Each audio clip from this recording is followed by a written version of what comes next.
Estamos de regreso, estamos de vuelta aquí en TVN Contigo en su matinal y estamos muy contentos y felices de iniciar la semana y siempre, como lo decimos, TVN Contigo nos informa, nos hace reflexionar, nos hace dialogar también de lo que va a pasar en nuestro país ya en unas semanas más. Así es. En unas semanas más, porque se viene el plebiscito donde vamos a votar a favor o en contra de esta nueva propuesta constitucional que nos hizo el órgano del Consejo Constituyente. Para eso vamos a hablar sobre un tema en específico, pero queremos hilar lo que pasó en Argentina con lo que va a pasar en nuestro país acerca de las encuestas. Comenzamos hablando de eso. Antes los saludamos y le damos la bienvenida a Emilio Oñate Vera, abogado y académico de la U Central. ¿Cómo estás, Emilio? Hola Joaquín, muy bien, muchas gracias. ¿Cómo están ustedes? Muy bien. Gracias. ¿Sorprendido por lo que pasó en Argentina?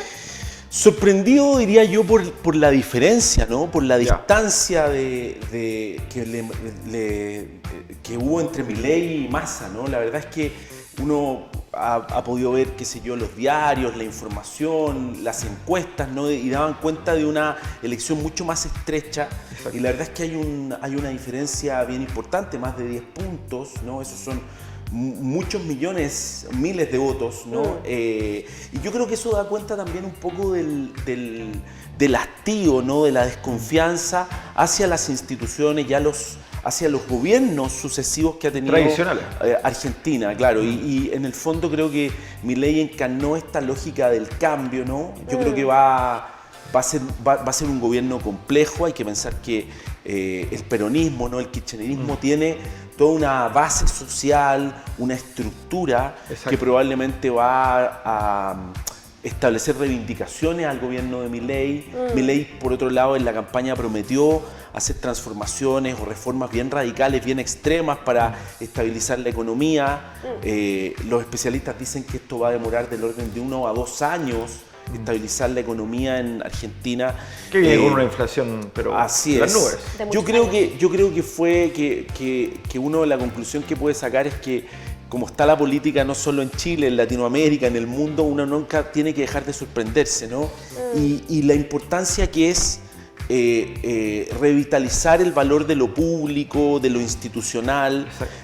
Milei ha tenido declaraciones a veces bien extremas. Yo creo que él va a tener que moderarse ahora, ¿no? Y lo vimos un poco en el discurso de anoche, ¿no? Post triunfo. Fíjense, un discurso que él leyó, en la que estuvo, yo diría, incluso un tanto contenido, ¿no? Más moderado, más pausado. Exacto. Bueno, eso es positivo, ¿no? Es muy distinto ser candidato que ser presidente Dio claras señales. Sí. Antes de entrar al tema en materia, querida Pati, vamos a hilar lo que pasó en Argentina con lo que va a pasar en nuestro país, con lo que está pasando, porque la mayoría de las encuestas dicen que el 17 de diciembre la opción en contra va liderando obviamente las preferencias de los encuestados. Porque a mí no me han encuestado nadie. A mí no me ha encuestado nadie. A mí tampoco. Por suerte me llaman a la empresa de teléfono. Entonces, según encuestas como la CADEM, obviamente dan por ganador la opción en este nuevo proceso del en contra.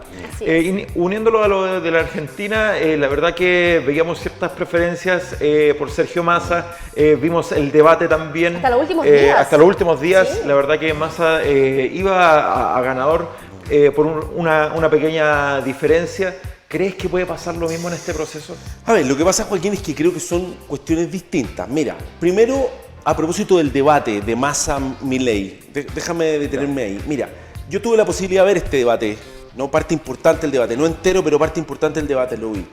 Y uno, claro, mirado desde la perspectiva de un chileno, vio que Massa literalmente se paseó a Milei. Sí. ¿No? Términos chilenos. Lo hizo muy bien, con mucho mayor prestancia, con mucho mayor soltura, pudo instalar sus ideas. Milei se vio un tanto, yo diría, acorralado, sin fuerza, con un cierto descontrol a veces. Sin embargo, para los argentinos eso no fue así. Y Massa aparecía más bien como un político tradicional, muy canchero, como son los argentinos, ¿no? Sí. Y claro, parece que al ciudadano, a la ciudadana promedio argentina, No lo causó. la posición de Milei la consideró más auténtica, menos propia de las estructuras políticas tradicionales, ¿no? Y le hizo más sentido. Y eso se reflejó en los 10 puntos porcentuales de diferencia que sacó ayer en la elección, ¿no? Exacto. Entonces, uno dice, mira, mirado desde otro país, Massa fue por lejos el ganador de el debate entre Milei, ¿no? Pero llevado a la política trasandina, ¿no? A la política argentina, bueno, el efecto y el resultado no es lo mismo. Ahora, la verdad es que hay que pensar que Massa es el ministro de Economía del actual gobierno. Exacto. Un gobierno que tiene hiperinflación, que es un gobierno que está mal evaluado. Uno tiene que pensar lo siguiente. En Chile podría ocurrir que, un gobierno que no tiene altos niveles de adhesión, que tiene una crisis económica, porque en Argentina hay una crisis económica, esto yo lo digo con mucho pesar, ¿no? Porque Argentina es un gran país. No hay que ser experto también para decirlo. Tengo amigos, pero lo que dice todo el mundo, ¿no? Ya, Argentina está en una crisis. Bueno, el gobierno y la coalición gobernante lleva al ministro de Economía de candidato. Eso ya es extraño, ¿no?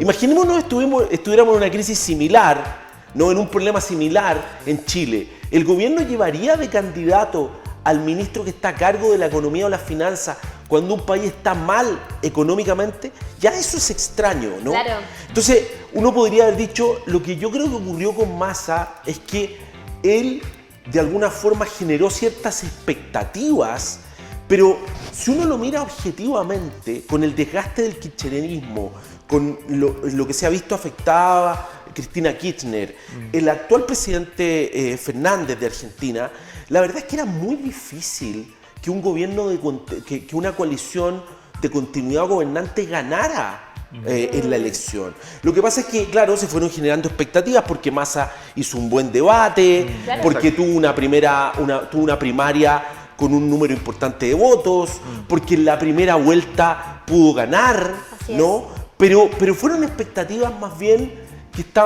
que no daban cuenta de una cuestión que es un dato de la realidad muy concreta. El actual gobierno y la situación económica de Argentina es muy mala.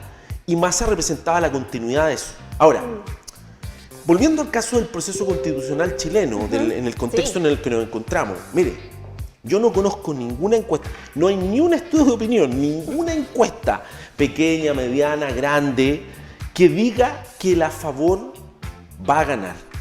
O sea, si uno revisa cualquier estudio de opinión, cualquier focus group, y esto lo dicen de manera sostenida todos los estudios de opinión. Esto no quiere decir que pudiera ganar el a favor, digamos, ¿no? Podría ocurrir. O sea, miren lo que pasó, no sé, la encuesta, me acuerdo hace algunos años atrás, el acuerdo por la paz en Colombia, ¿no? Para poner término al conflicto con las FARC, todo el mundo decía que esa votación estaba ganada y perdió ese acuerdo por las FARC, ¿no? En la política chilena no. Las últimas presidenciales. Las últimas presidenciales, pero acuérdese antes incluso, todo el mundo en la primaria, Jadwe-Boric daba por ganadora a Jadwe. Exacto. Sí. ¿No? O sea, la política da y las elecciones dan sorpresas porque estamos frente a un electorado, ¿no? Como dicen los expertos electorales, que es muy líquido, que cambia. Sí. Ahora, hasta ahora, ningún estudio de opinión muestra, ninguna encuesta muestra que la opción a favor vaya a ganar el próximo 17 de diciembre, sino incluso más, hay diferencias que se han ido estrechando en algunas semanas, pero en otras semanas se vuelven a alargar esas diferencias. Ahora, lo importante, creo yo, y de ahí el valor de un espacio como este, ¿no? Es que las personas, las y los ciudadanos se informen de los contenidos de la Constitución, de la propuesta constitucional, y adopten sus propias posiciones, ¿no? Ya sea a favor o en contra. Muy legítimas ambas, ¿no? Muy legítimas ambas, y que puedan ir conociendo el texto constitucional que se va a votar el próximo 17 de diciembre. Y por eso mismo es que ya entrando en materia, entremos en materia, es que hoy vamos a hablar un poco del Estado social y democrático de derecho. Ahí en nuestra pantalla va a aparecer el artículo 1, número 3, que ahí lo vamos a leer todos ahí juntitos. Vamos a hablar de las diferencias entre el Estado subsidiario, que no aparece explícitamente en la Constitución actual, exacto, versus lo que está dentro de la propuesta, que es el Estado social y democrático de derecho, que está en el artículo 1, número 3. ¿Qué dice? El Estado de Chile es social y democrático de derecho, que reconoce derechos y libertades fundamentales, deberes constitucionales y promueve el desarrollo progresivo de los derechos sociales con sujeción al principio de responsabilidad fiscal y a través de instituciones estatales y privadas. Emilio, ¿qué es el Estado social y democrático de derecho? Para que la gente lo entienda. Mira, a ver, primero, para que la gente que nos esté viendo en sus casas, ¿no? Entienda, el Estado social y democrático de derecho es un Estado donde el Estado, valga la redundancia, la institucionalidad pública en su conjunto, asumen un rol prevalente, preponderante, para garantizar ciertas condiciones, ¿no?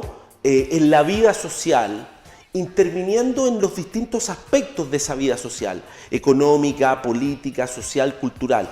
Establecer lo que se denomina un estándar vivendi común, ¿no? Entonces, bueno, que las personas, cualquiera sea su condición socioeconómica, ¿no? Puedan acceder o tengan cobertura en educación, en salud, en pensiones.